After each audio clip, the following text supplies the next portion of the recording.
having to force him. So we always use something called positive reinforcement training, where I ask him for something, he does it, and he gets a snack. If he doesn't do it, that's fine. I'll just ask another day.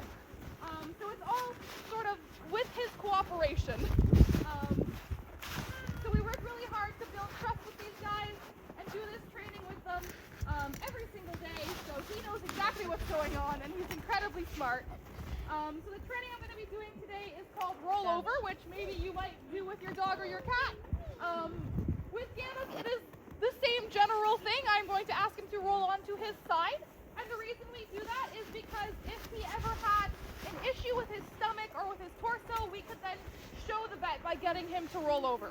He doesn't currently have any issues there, but it's good to still work on that before it becomes an emergency.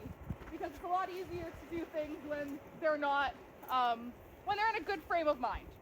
You might also notice when Gannon rolls over that he has some dark black patches on his forelegs. Those are actually his elbows. So Gannon here has seasonal allergies as well as environmental allergies. So he's allergic to things like grass, dust, pollen, and most trees. And because of that, instead of getting a stuffy nose or getting congested, his elbows swell up. We're not entirely sure why that happens. We're working with his vet team as well as his very own dermatologist to sort of help him out and figure out why that's happening. But in the meantime, he is very identifiable by his elbows. You can tell you're looking at Gannon instead of Henry. He can't really feel his elbows, so they don't bother him at all. They just look a bit shocking.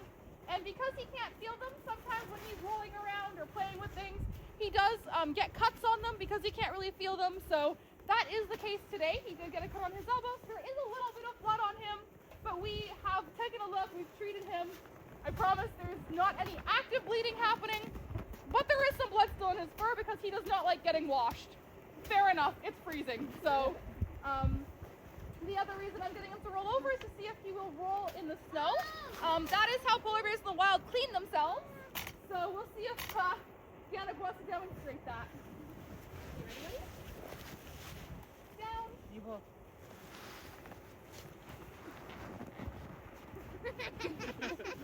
Lay down. He's making a little spot for himself in the snow. It's quite deep there.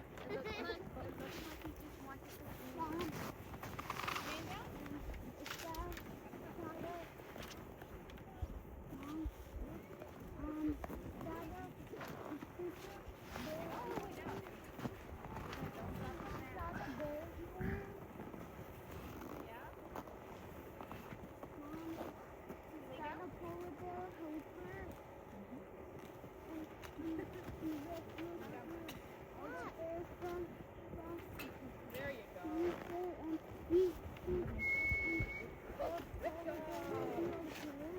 It's a bit tough with the snow in the way. It's kind of hard. Our hand signal for down looks a lot like asking to give his paw, so he was a bit confused by that. But we're good now. Good dog. You're so smart. Okay.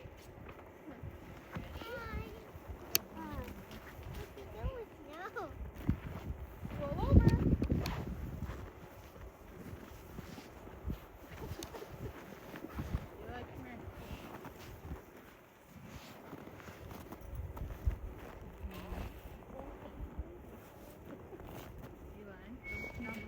Good job, Bub. Thank you. That was so good. Thank you, sir. So you might hear me call him Bub. That is force of habit. That is his nickname. I don't know where it comes from, but his real name is Gannon. Just stand. So good.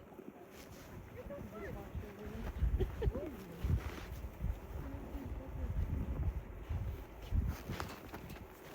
Try the other way.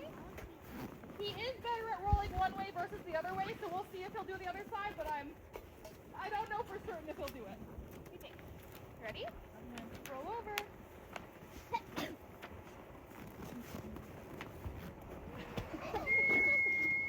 Good job, buddy. What a good bear. So yeah, that's just one of the many training things we do with them. We also work on things like opening their mouth so that the vet can see their teeth. They're also able to give their shoulder for any vaccinations they might need, and they can give their paw for voluntary blood draw training. This guy takes needles better than I take needles, so I don't know if that says about me, but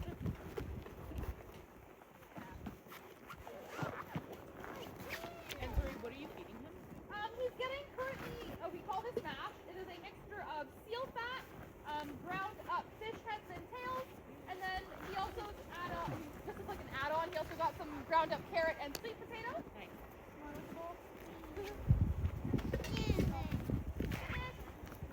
So we can change what's in it, but generally it will always have seal fat and thank you. Good job. So he might stick around, he might decide to go home. Sometimes he'll pounce at me and I have to pretend to fall over and die. But yes, it always has, there's that elbow I was talking about. It'll always have ground up fish heads and tails and seal fat because fish heads and tails have really important nutrients for these guys, and he's picky and doesn't eat them. But he does like them if they're ground up and put in with seal oil, so yeah. Oh, head out? Okay. Bye. Oh. That is quite a stance. Are you going to poop at me? Maybe. No. Okay. Yeah, I think you might. Maybe you should move. Just be careful. He's not so bad. Another bear that we had used to back up to the mesh and poop through the mesh on us. Oh my god, that would be